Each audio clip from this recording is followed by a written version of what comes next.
What is up, folks, and welcome to episode 10 of the Digital Dopamine podcast. We are in the double digits now. Now, I technically have created more than 10 videos if you include the Hack With Me series, but for the core series and the core video podcast, we're at 10. We finally got to the double digits.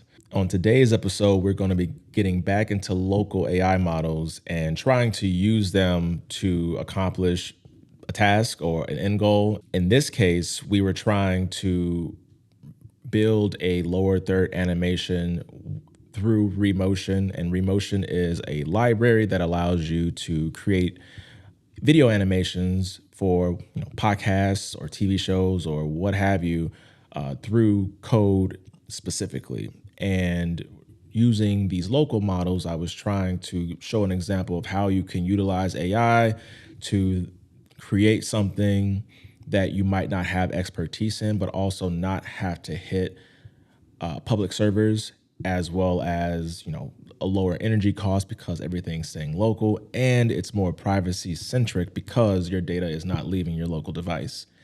However, I hit a handful of roadblocks and hurdles throughout the entire process of trying to build this lower third animation.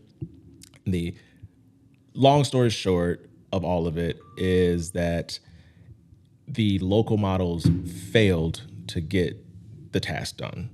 I did 3 rounds of trying to get through the process, and the last 2 rounds, it failed on the third prompt, which was the final prompt. And for some reason, it just couldn't get that math right.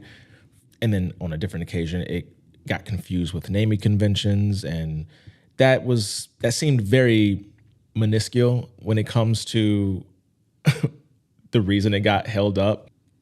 It seems like those hurdles and those roadblocks were simple enough problems that this model should have been able to solve. Now, this was the 12B model, not the E2B, not the E4B, but the 12B model. So it should have had some type of intelligence to understand the direction that I was giving it. Definitely after round 3, when the prompts were almost verbatim explicit what I needed it to do, and the constraints were very explicit what I wanted it to not touch. Stay in this specific folder, stay in this specific file, do these exact things and these exact things only. Still, when it came to the third prompt, it just couldn't get past understanding the logic of the math for the easing out animation for the complete component for the lower third. So today, I'm just kind of going to go over the processes a little bit in detail from start to finish of how I tried to get this going, what I used in terms of the models and the tools that I used, as well as, again, go over the failure and where it exactly failed, as well as how I adjusted the, process to finally get the job done. And unfortunately, I had to use the Gemma4 31B model. Considering that one's way too big for my local machine, I had to use the cloud version, and within seconds, it resolved the issue. So let's get right into it, just to talk about the initial aspirations of the entire project. And this is for all the folks who want to embrace AI, but also have issues, again, with the energy consumption and the cost of using these frontier models. Because I'm right there with you. I've been looking into ways to, educate and spread the knowledge of local models and how to try to better utilize the frontier models if you need to use those, or better use some of the open weight models that are not necessarily able to run locally, but you can still save on cost and energy depending on how the inference is handled by certain providers like Deep Infra or what have you. Now, I was very reluctant myself to use AI heavily, definitely when I was working at cars.com, mainly because I knew the direction a lot of companies were going. And it's more so like, how quickly do I utilize this tool to help it improve the business process is for you guys to then like, all right, well, now we can pass on the mundane and smaller jobs and tasks to some offshore devs, and then get rid of the onshore devs and just pay AI to cover that knowledge gap, I would say. And while this does work for some companies, I think that most companies overestimated how AI was going to be a benefit to them, and they kind of shot themselves in the foot.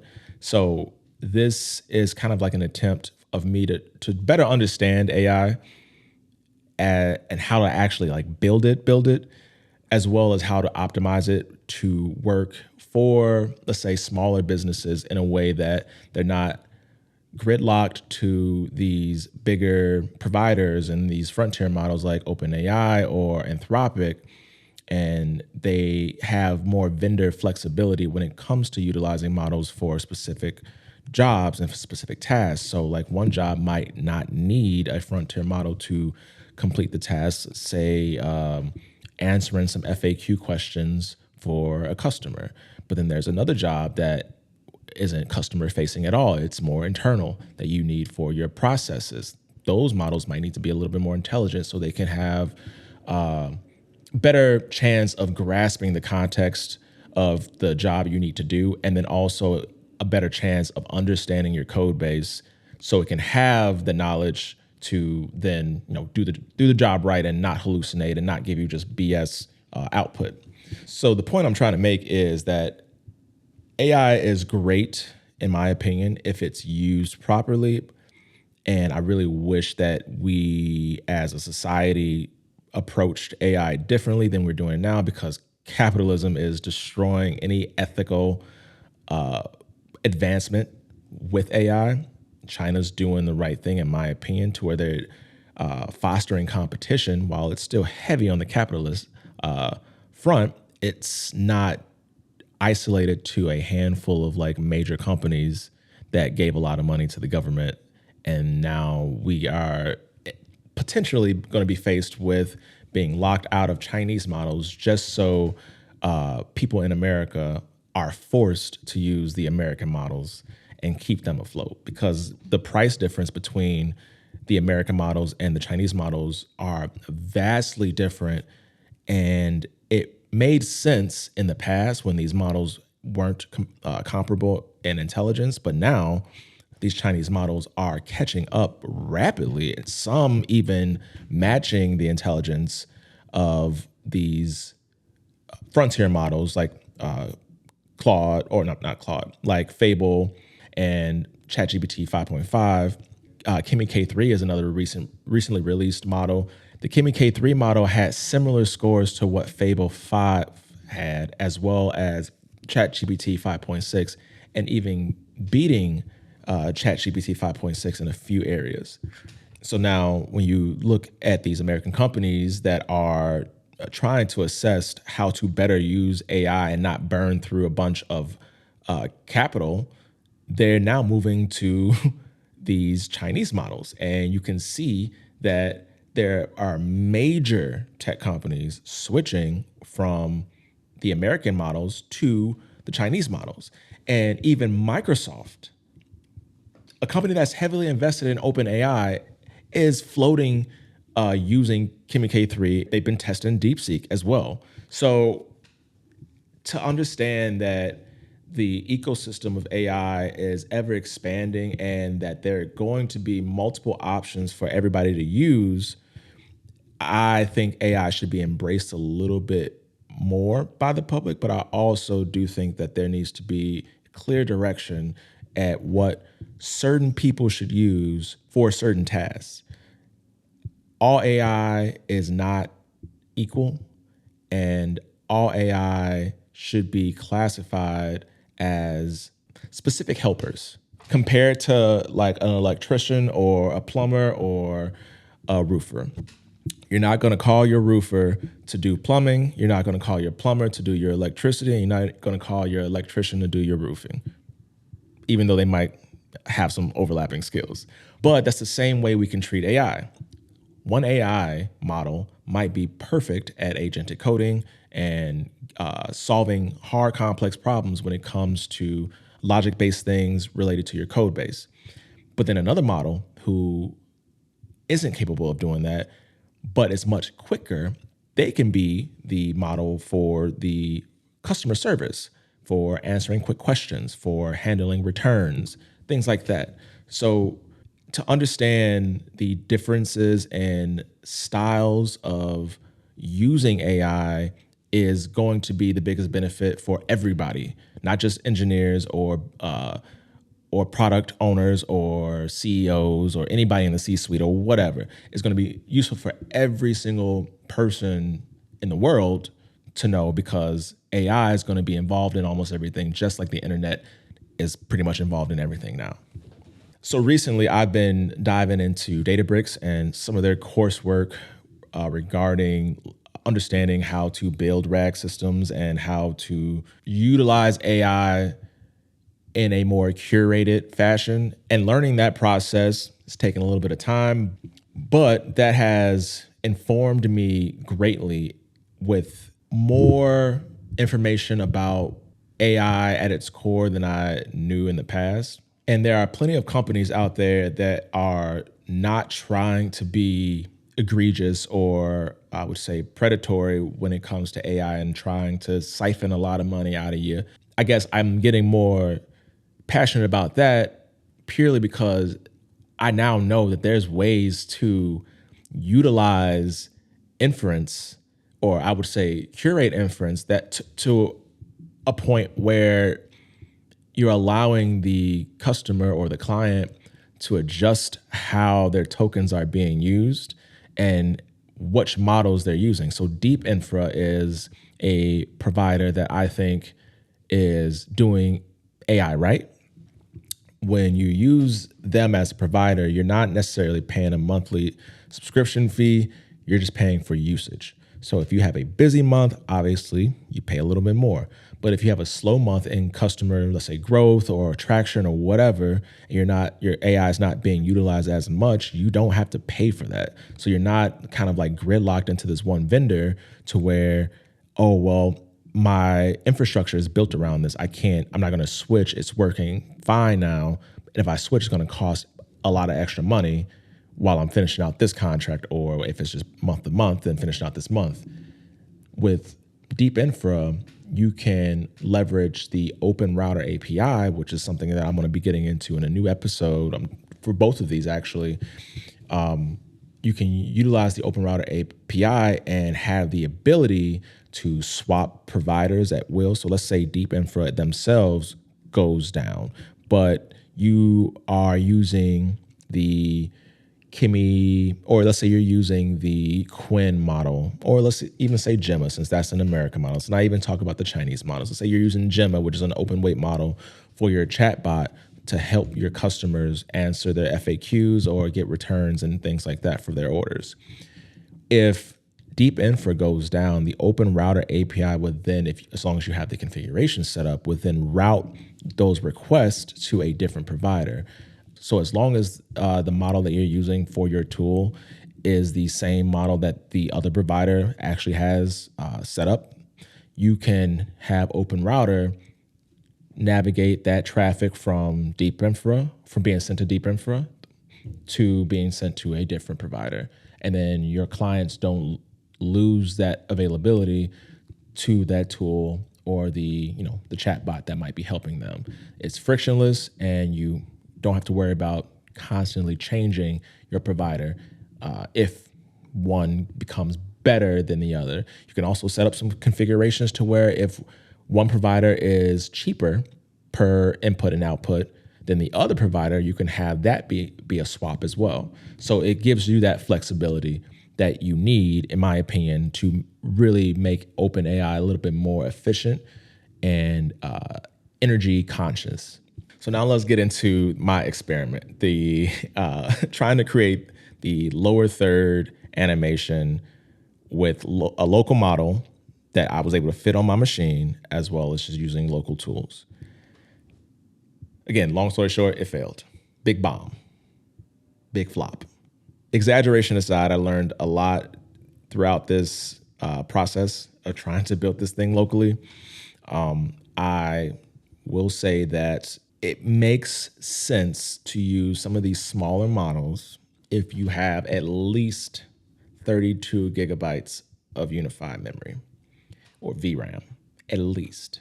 And I say at least because I really think you need that additional headroom for it to actually move. Because even the 12B model, it claims it only takes 8 gigabytes. It just seemed like under the hood it was using more than it claims. So you need that headroom. I was also running OBS at the same time, so I understand why that was definitely making it a little slower. However, the idea of it not being able to complete its task is the biggest issue here. The speed was kind of expected, and that's why it took me so long to run through these tests in the previous attempts. And I'm like, I'm not about to sit here and edit 6+ hours of video. And with most of it is just kind of watching the screen. It's like, I can show clips of that. I'm just going to show clips of that. I'm not going to just cut out dead air and figure out which one to cut. So I digress. But the goal was to try to run through an animation creation that I can utilize in, let's say, this episode or a future episode, and it still looks decent. And it was accurate to my name plus my title. And it got most of it finished. It was just the easing out transition that it kept getting stuck on and it kept hallucinating on. So I ended up having to switch, like I said, to the Gemma 31B model. Again, it wasn't a frontier model, just the upgraded, more intelligent model that I had to use the cloud version for, and it completed the remaining part of the task like that. So it doesn't. So if you have a dope machine that can actually run that 31B model locally, by all means, do that, because that would actually be a fantastic model to just use for your local development. You can make specific skill markdown files for your repositories or your certain projects. That way, the model itself has guidelines in terms of what it is working in, and it's not trying to guess, or it doesn't have to go through the code base to understand the code itself. That takes a lot of the heavy lifting away from the model, which is good. So I'd say if you do have the capacity to run the 31B model, do that. And the 26B is the next best thing, which is it's the model above the one I was using. But yeah, so these models work just fine so long as you have the proper hardware. But let's get into the prompts that I initially gave the Gemma4 12B model, just so you guys can see exactly what was provided to it. You can also read the article.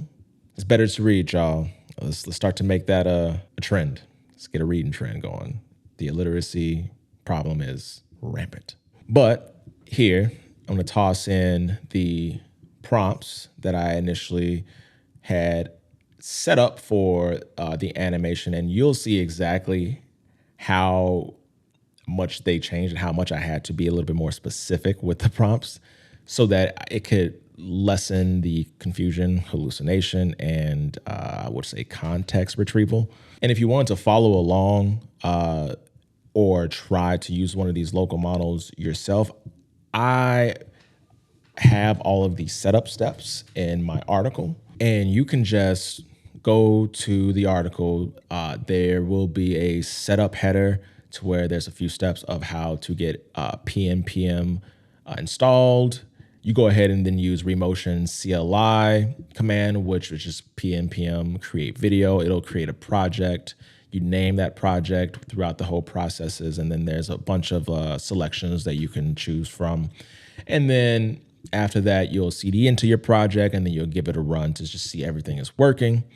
And then what you would want to do is add your skills. So the specific Remotion dev skills that the agent can reference and use in order to build with Remotion. So certain things that you wouldn't understand or know without reading the documentation, these skills have those pre-baked into it. So that's pretty much what making a skill is. Making a skill is making a markdown file to where it's giving that agent context of the tool that you're using. So if you're using a specific library, let's say it's something like SvelteKit, and you wanted to understand Svelte a little bit better and Svelte's rune system and how they do state and reactivity, you'd add that into a specific skill markdown file, and within it, it would be specified for how to work within any SvelteKit project, or you can get even more specific of how to work in your specific SvelteKit project when you include, SvelteKit documentation stuff, but also just context of your project and your goals for that project. So creating skills is becoming a kind of like a mandatory thing for seniors to understand and utilize with agents, because it saves a lot of money and it saves a lot of time with trying to build something with AI that might not initially have that context already in your history or your context history. So then after you get all your skills added and everything's set for your project, you're going to want to serve these models. Now, again, you need to have Ollama and OpenCode installed locally. Those two are very easy installs. You can go to their main site and they're just curl commands. So that shouldn't take too long to install. And also, if you're on a Mac, get Homebrew installed. This is just a separate thing. There might be some tool that you might be missing for your machine to help you run certain builds or anything like that. So Homebrew is a good base to have if you're on a MacBook. But when it comes to setting up these contexts, or I should say setting up the models, I had initially set up two variants of the Gemma 4 12B model. One was a 16K context, the other was a 32K context. And those are just limitations to how much is stored and saved within a specific session. And for some reason with Ollama, the default is like, I think 4,000 and something. So it makes it almost impossible for agents to do any type of real work.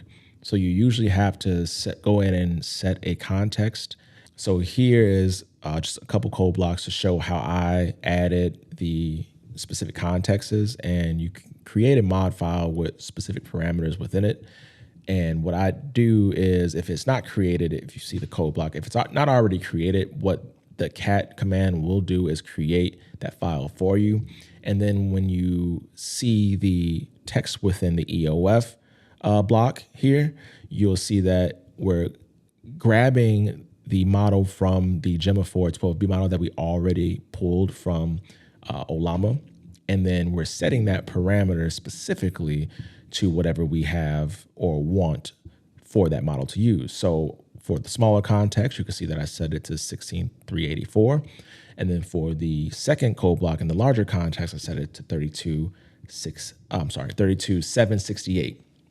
And then at that point, you can then do Ollama create, and then you'll create a new version of the Ollama 12B model. And then the -f file is from, and then you can paste in wherever you created that mod file or model file.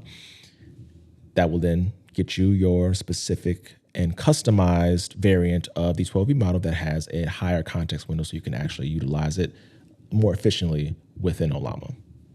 And then after getting Ollama set up with the specific contexts on your machine, you're still going to need to update the OpenCode.json file. Now that file can live in two locations. The first location, which is where I prefer it to live, is in the root of your machine. So it's the base OpenCode.json file, and it's pretty much in the path. It's a hidden path, so it's in the config or the .config folder, and then within that .config folder, you should see an OpenCode folder, and within that, you'll see an OpenCode.json file. That path should be within the user path, so you should be able to find that pretty easily. And then within that file, you're going to want to add your models or pretty much update your schema for the models that you're serving and from the provider that you're using. So since I'm using Ollama, you can see that my provider is Ollama, and then I have the npm SDK package noted there, and then you have the base URL. That's already given in the docs, So it's an easy copy paste. Then underneath that, you'll see the models though. And then that's where you'll go ahead and add your additional models. Me, in this example, I'm just showing the 16 and 32K models. But if you look at my actual file has the 32K model, the 31B cloud model, and then a couple other cloud models that I was testing out because of, just they were open weight models that I wanted to dabble into a little bit. But it's a little different than what you see on the example in the article that I have. But at the same time, these are the models that I'm using. And then there's this section here where you'll see that it's this specific object. It's the agent object. And within that object, you can set a temperature parameter. And I learned that temperature basically means a level of 0, or I should say a level of 0.1 to 1 in terms of how deterministic the model is going to be versus how creative and kind of open-ended it'll be. The lower the number, the more deterministic. The higher that value, the more open-ended it is, and the more likely it is to make its own suggestions and make its own edits to your initial prompt. So that's why you'll see it at 0.5 right here on my actual working code editor. But in the example that I had showed in the article, it was a 0.1. And that's what I used with running the initial commands for trying to build this lower third, because I wanted it to just follow my specific commands, and it still couldn't freaking do it.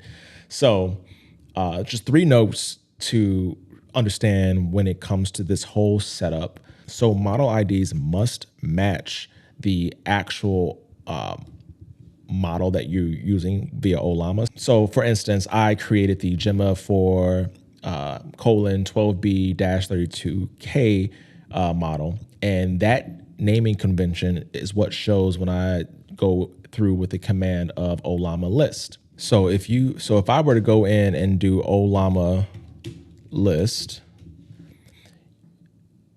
you can see that within this list, you got the names, you got your IDs, and you got the size. These 3 don't have sizes due to the fact that they're cloud versions, but the Gemma4 :12B-32K context model that I have is a size of 7.6 gigabytes. Now, when it comes to actually adding that information within your text editor, you're going to need to make sure that this name here matches exactly what it shows in Ollama. Otherwise, it's not going to point to the correct configuration, and you're not going to be able to make any proper calls. Top level models, which is this model up here underneath the schema key, that model is what is the default. So if you want to set a specific default for when you open up OpenCode, no matter which directory you're in or no matter which model you were using in the previous session, you can set up your base model here. For me, my base model is Gemma4, the 12B model for local. And I can switch to any other model as I see fit when I need to. And then again, I had mentioned the temperature a little earlier, but that was one of the points that I had here in my notes, is to mention about the temperature and how a lower number is more deterministic for the agent, and then a higher number lets the agent be a little bit more open-ended and creative. And then after that, after you're all set up, you just CD into the project name that you had for trying to create this animation.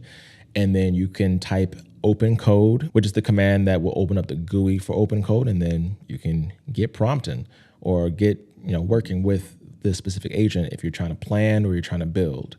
Now, I won't keep repeating the same thing here. At this point is when I get into the specific rounds of attempts of me trying to build this lower third animation. And I highly recommend going into the article and reading in depth of what I did and what didn't work specifically on each round. And I kind of go into specific libraries that kind of got held up for some of the issues with the hallucination, aka like, let's say the Spring library, or I would say the Spring component, within the Remotion library, it had the biggest issue on my end, because that was what the models kept getting caught up on round 3, prompt 3. So read through the article if you want a very in-depth overview of how the process went for each round. But just as a general, explanation of what exactly happened. For the first round, prompt 1 took 37 minutes to complete. First prompt. But what happened was that the naming convention, it kept getting confused on that front. I had the path, the path itself was different, but the name for the file was exactly what was already created in the past during my dry run. So Gemma, even though the temperature was 1 and I gave it specific instructions, it was looking at that file. It was like, wait, this is already created. Oh, wait, he gave me this file. But wait, I should check this file for it. But wait, he told me specifically to just do this. It was like, it kept going back and forth again, hallucinating, but it finally got through the first prompt on that. But then when it hit the second prompt, nothing came about it. Nothing came about the third prompt either. Round 1, complete bust. Round 2, we get through the first prompt very quickly. Second prompt, pretty quickly. Both of those only took about 30 minutes total. It actually got the design of the animation fine. The layout, the coloring, all that was good. It was the actual motion that it kept getting held up on for the third prompt. Now, when it came to round 2's third prompt, the bottleneck came around when I had specified for it to reverse the entrance. And so the spring component, it's an animation that'll come in for the entrance, right? So I told it, reverse that for the exit. Just do the opposite. But that's a limitation with the library because Spring does not do exits. They only do entrances, which,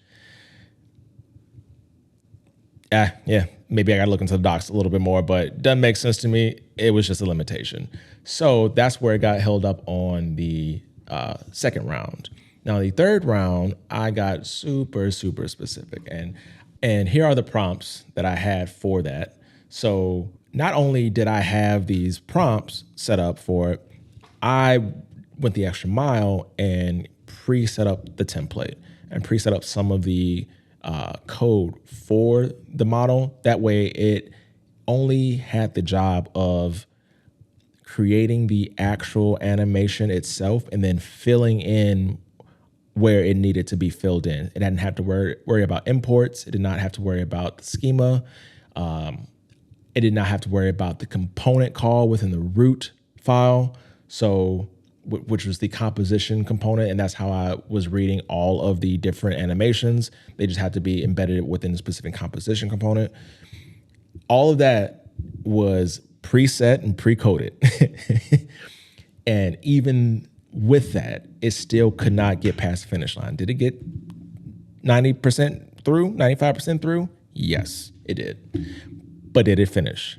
Nope, it did not. So that was the big limitation. That was the big limitation that I came across of using these local models. Is like, I'm hand holding it. And because I think my hardware didn't have that extra headroom and it was moving so slow, it couldn't use all of the available compute that it had. I think there was some type of bottleneck to where it was getting bogged down by issues with my machine. However, I could be wrong. It could truly just be issues with the model itself and the intelligence with that model. But I will say that after I switched to the 31B model and re-asked it the last prompt, didn't do all of them, just did the third one, it went through it in a matter of seconds. So you can see here, again, I'm just going to show the setup that I did for the actual code itself. So, and for the actual lower third animation file, you can see that I have the imports showing, I have the specific schema set up, and then I also have the export set up for it with the return already there. They just have to fill it in. And then I also have it registered again within the root file. And then I also have it embedded and called within the composition component. Those are already preset. Still couldn't do it. Now, when you compare it to other models like Fable and Opus or ChatGPT 5.5 or even Grok, we got to be real. It doesn't really hold a candle to these models in terms of intelligence, but that's not the point of these models. The point of these models is to be able to utilize them locally and to be able to not be dependent on specific frontier vendors for serving or utilizing any model. You want that advantage of being able to use other models at your disposal if they are cheaper or if they are just as intelligent, but a little bit faster, or maybe not as intelligent, I should say, and much faster. So the flexibility of these models and these Chinese models and open weight models is exactly what we need to breed better competition and fair competition. But also it gives the smaller businesses and individual owners like myself, let's say I'm trying to build something using AI, it gives me an option to use much cheaper models that work with my budget. Even if I wanted to have a more intelligent model, I can still utilize a more budget-friendly model and more environmentally friendly model to work with some of the smaller things that I might want to use AI for. Again, these tools and these vendors and providers need to start expanding like Deep Infra and like Open Router because the Asian market is not going to slow down, and their open weight and open source models are just going to get better and better every single year. And if the US AI companies continue down the path of trying to just create the most impressive model and that's it, they're going to get left behind, because Anthropic had that lead when it made sense, that their model is the only one that can do enterprise work. Now that's just not the case anymore. And these models that can do enterprise work just as good or sufficient enough are quite literally a fraction of the cost. Nonetheless, I will still be creating my own animations. I'm most likely going to need to use Gemma4 31B Cloud. I'm still going to avoid using the frontier models for things like that I plan on diving into the code myself just to double check and things anyway. There's no point of using those frontier models for that. And it will just continue to sharpen my skills with making sure I'm staying in the code base and still looking at code and understanding how to read syntax properly. So that's about it for today's episode. And the next episode you'll see me record, I will be in my new spot. So the scenery will be a little bit different. It's not going to be as wide open as this. So hopefully I can get some cool art hung up in the back. I know I have these pieces here, but those will probably be going into my room. That's not important. Nobody cares about that. I'll definitely be covering more things when it comes to local models and energy efficient tooling for using AI. But until then, appreciate y'all joining and catch y'all next time. Peace.